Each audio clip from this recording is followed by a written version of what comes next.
Welcome to social post, నేను Nihal. So మన retirement అనేది ఎప్పుడు తీసుకోవాలి అండ్ ఎందుకు తీసుకోవాలి, దీని గురించి మాట్లాడడానికి ఎల్లారెడ్డి గారు ఉన్నారు, ఫినాన్షియల్ వెల్త్ మేనేజర్. ఒకసారి మనం సార్తో మనం మాట్లాడదాం. Hello sir, welcome to social post. Hi. Yes sir, ఇప్పుడు మనం రిటైర్మెంట్ అనేది ఎప్పుడు, ఏ ఏజ్లో తీసుకోవాలి అండ్ మెయిన్ క్వశ్చన్ ఏంటంటే ఎందుకు తీసుకోవాలి? ఓకే అండి, రిటైర్మెంట్ అనేది ఎంత ఎర్లీగా తీసుకుంటే అంత మంచిది. ఎందుకంటే ఇక్కడ మనకి అందరికీ రిటైర్మెంట్ ప్లానింగ్ వస్తూ ఉంటుంది. రిటైర్మెంట్ ప్లానింగ్ అనేది కంపల్సరీ కావాల్సిందే. అది కూడా ఎంత ఎర్లీగా తీసుకుంటే బాగుంటుంది అనేది ఇప్పుడు మనం డిస్కస్ చేద్దాం. ఫర్ ఎగ్జాంపుల్, మీరే ఉన్నారు, మీ ఏజ్ ఇప్పుడు ఎంతండి? నా ఏజ్ 27. 27 అంటే డెఫినెట్గా మీరు 33 ఇయర్స్ అయిన తర్వాత ఇండియాలో లెక్క ప్రకారంగా మీరు 33 ఇయర్స్ అంటే మీకు 60 వచ్చేస్తాయి. మీరు దాదాపుగా రిటైర్ అయిపోవాల్సిందే ఆ టైంలో.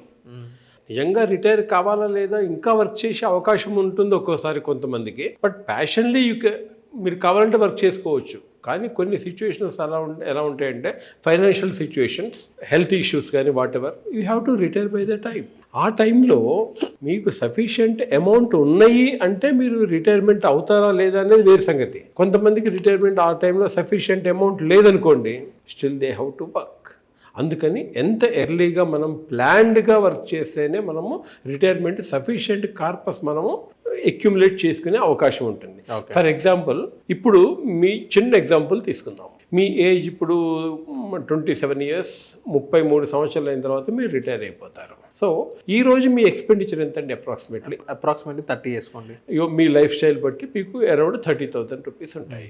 సో మీరు can you imagine what may be your expenditure by the time you attain your 60th year?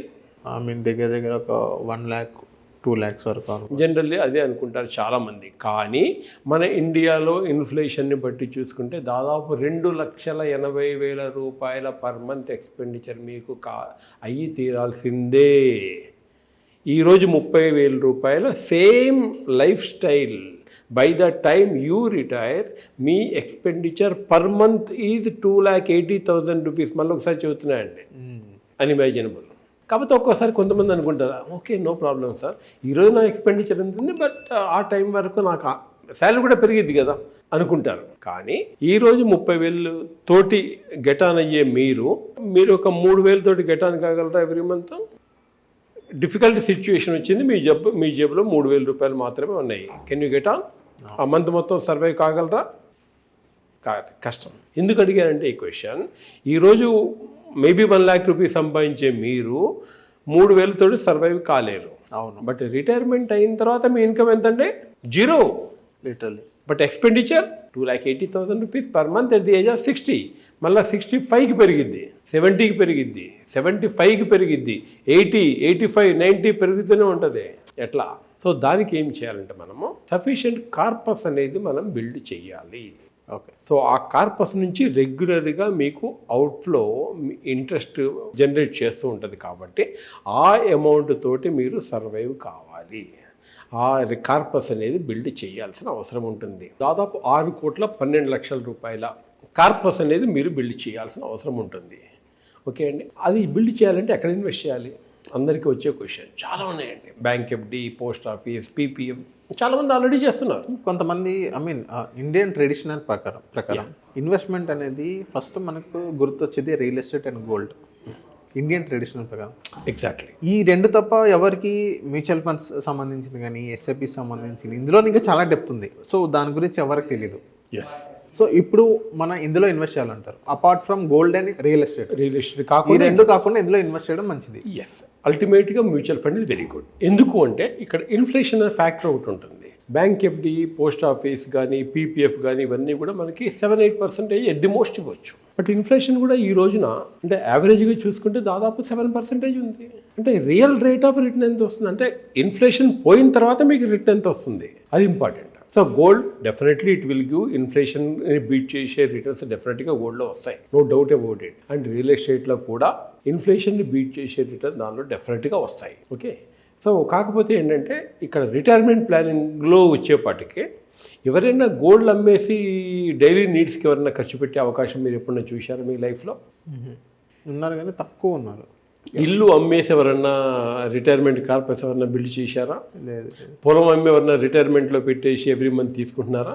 లేదు లేదు. అది sentimental product. We can not sale. మన అవకాశం లేదు సేల్ చేసే అవకాశం. ఎంత కష్టమన్నా పడినివ్వండి, జేబులో రూపాయి లేకపోయినా పర్లేదు, అవి అమ్మే అవకాశం దాదాపుగా మన ఇండియన్ సెంటిమెంట్లో లేదు అది. అవును. బట్ ఇక్కడ మనకి ఎవ్రీ మంత్ డబ్బులు కావాలా? మంత్ తిరిగేటానికి మీ జేబులో 30,000 లేకపోతే ఎట్లా ఉంటుంది చెప్పండి. మీకన్నా బెటర్ మీ మేడం గారిని అడగండి, మీ వైఫ్ని అడగండి, స్పౌస్ని అడగండి ఎలా ఉంటుందో సిచ్యువేషన్. 30,000 లేకపోతే ఎలా ఉంటుంది? హెల్. సో అలాంటి పొజిషన్లో we have to, no other way, we have to build sufficient corpus for your retirement. ఇది నాది కాదు అంటే ఇప్పుడు సార్ ఎస్యూమ్ చేసుకున్న ఎక్స్పెండిచర్ 30,000 అని చెప్పాను కదా. So at the end of 60 years అనుకుందాం, ఒక ఎస్యూమ్ చేసుకుందాం. మీ ఇన్కమ్ ఏజ్ అది. ఆ తర్వాత నుంచి అసలు సినిమా స్టార్ట్ అయింది. అవును.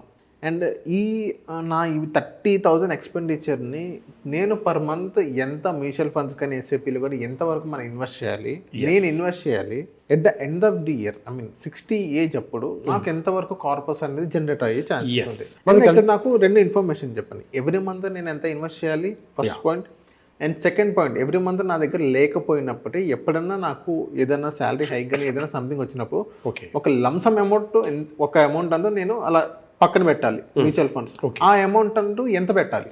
ఓకే, ట్రెడిషనల్ ప్రోడక్ట్ అయితే జనరల్లీ 8 to 9-10% రిటర్న్ మాత్రమే వస్తుంది. బట్ మ్యూచువల్ ఫండ్లో ఏంటంటే లాంగ్ టర్మ్లో మనకి ఆల్మోస్ట్ 12 to 15% వస్తుంది. సో 12% మనం అనుకున్నా కూడా దాదాపుగా 12,000 రూపాయలు every month we have to invest for another 33 years. Then only you can accumulate your required amount of corpus 6 crores 12 lakh rupees. ఎంత సార్?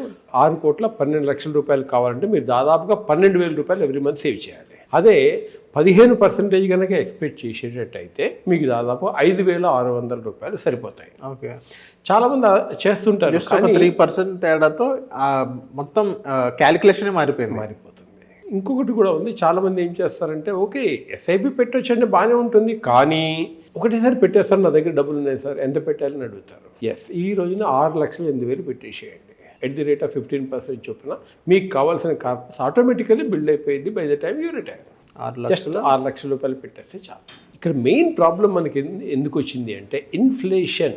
అంటే ధరల పెరుగుదల వల్ల మనం ఇంత 30,000 ఎక్కడా, 2,80,000 ఎక్కడ? రీజన్ ఏంటి అంటే ఇన్ఫ్లేషన్. అంటే ధరలు అలా పెరుగుతాయి కాబట్టి we have to plan for that amount. 60 years చేసిన తర్వాత దాన్ని ఎస్డబ్ల్యూపీగా కన్వర్ట్ చేసుకొని మనం ఎవ్రీ మంత్ కూడా మనం ఎవ్రీ మంత్ ఆ టైంలో నుంచి మనం ఎవ్రీ మంత్ పెన్షన్ తీసుకోవచ్చు. ఇప్పుడు నీడ్ ఏంటి?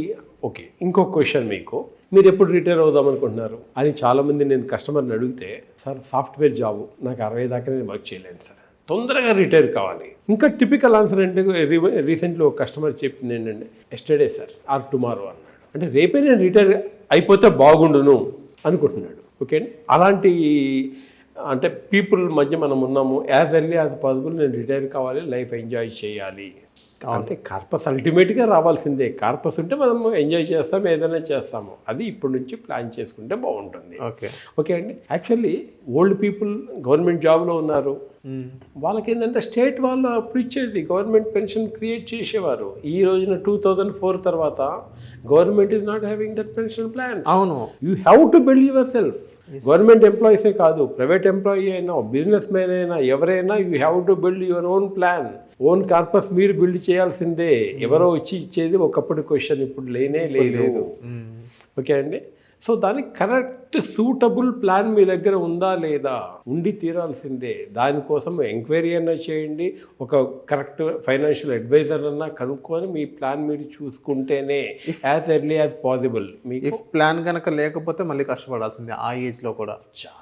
ఇప్పుడు చాలామందిని అడుగుతారండి, మీకు తెలిసిన వాళ్ళు ఎవరన్నా ఓల్డ్ పీపుల్ ఎవరన్నా చాలా ఇబ్బంది పడుతున్నారంటే, అవునండి చిన్నప్పుడు చాలా బతికారు, ఇప్పుడు penny to penny he has to look after ever life అండి. అలాంటి కండిషన్ ఎందుకు వచ్చింది? బికాజ్ స్మాల్ నాకు ఒక రిటైర్మెంట్ అనేది వస్తుంది, ఇప్పుడు బాగా నడిచిన లైఫ్ అలాగే నడిచిపోయిద్ది అన్న ఒక ఆలోచన వస్తుంది. కానీ రిటైర్మెంట్ అనేది వస్తుంది, ఆ టైంలో ఎర్న్ చేసే అవకాశం లేదు, బట్ ఖర్చు ఉంటుంది అన్న చిన్న లాజిక్ మర్చిపోవడం ద్వారా ఇంత ప్రాబ్లం వస్తుంది. ఎందుకంటే లైఫ్ స్టైల్, బతికి చెడ్డము చెడు బతకడమే అంటారండి తెలుగులో, చాలా తేడా ఉంది దానిలో. ఓకే అండి. ప్లస్ ఏంటి అంటే ఇంకొక మెయిన్ ప్రాబ్లం, ఒకప్పుడు లైఫ్ ఎక్స్పెక్టెన్సీ అంటే ఎక్కువ కాలము బతకడము అనేది తక్కువ ఉండేది. ఇప్పుడు అలా కాదు. As on today India life expectancy is almost 73 years. గ్లోబల్కి ఆల్మోస్ట్ అటు ఇటుగా ఉంది. ఇన్ ఫ్యూచర్లో డెఫినెట్గా India life expectancy may reach up to 80 years. 90 ఏళ్ళు ఆరామ్సే బతుకుతారు. కానీ మనీ ఉంటే ఎలా ఉంటుంది, మనీ లేకపోతే ఆ రిటైర్మెంట్ లైఫ్ ఎలా ఉంటుంది? రియల్లీ రిటైర్డ్ లైఫా లేకపోతే ఓల్డ్ కాదు గోల్డ్ ఏజా అనేది depends on how much corpus you are having, how much pension you are getting regularly అనే దాని మీద డిపెండ్ అయి ఉంటుంది. ఎస్. ఓకే అండి. అండ్ ఇంకొకళ్ళు చాలామంది చేసే తప్పు ఏంటి అంటే ఎర్నింగ్ పర్సన్ మాత్రమే రిటైర్మెంట్ ప్లానింగ్ చేస్తారు. అలా కాకుండా generally what I suggest to my customer is that ఇద్దరికి ప్లాన్ చేయండి. హస్బెండ్ అండ్ వైఫ్ స్పౌస్కి కూడా ప్లాన్ చేయండి. వాళ్ళ పేరు మీద కూడా ఇన్వెస్ట్ ఇప్పటి నుంచే చేసుకుంటూ వెళ్ళండి. ఫ్యూచర్లో ట్యాక్స్ సేవింగ్ కానీ వేరే అదర్ ప్రాబ్లమ్స్ రాకుండా మనము చేయొచ్చు. అది కరెక్ట్ ప్లాన్ అని నేను చెబుతాను. ఓకే అండి. ఇంకా ఫ్యూచర్లో మెడికల్ ఎమర్జెన్సీస్ అన్నీ చాలా భయంకరంగా ఉండబోతుంది డెఫినెట్గా. అది అందరికీ తెలుసు. ఎంత మెడికల్ ఇన్సూరెన్సెస్ ఉన్నా కూడా ఎమర్జెన్సీ కార్పస్ మెడికల్ అనేది కంపల్సరీ ఉంచుకోవాల్సిందే. సో అవన్నీ దీనిలో వస్తాయి. అండ్ అల్టిమేట్లీ ఆ టైంలో కావాల్సింది ఏంటంటే రెస్పెక్ట్ కావాలా. మనీ ఉంటే రెస్పెక్ట్ వస్తుందా, మనీ లేకపోతే రెస్పెక్ట్ వస్తుందా? ఉంటే రెస్పెక్ట్. ఇందులో రిటైర్ అయిన తర్వాత ఆ రెస్పెక్ట్ ఇంకెక్కువ ఆశిస్తారు ప్రతి ఒక్కరు. కాబట్టి ఇది కావాల్సిందే. ఒక్కసారి ప్రతి ఒక్కరిని నేను ఒకటి అడుగుతాను, 60 దాటిన తర్వాత రిటైర్ అయిన తర్వాత మీ ఇన్కమ్ సోర్స్ ఏంటి అనేది ప్రాక్టికల్లీ అక్కడికి వెళ్ళి ఆలోచించండి. డెఫినెట్గా you will plan immediately. So thank you sir మా సోషల్ పర్సన్.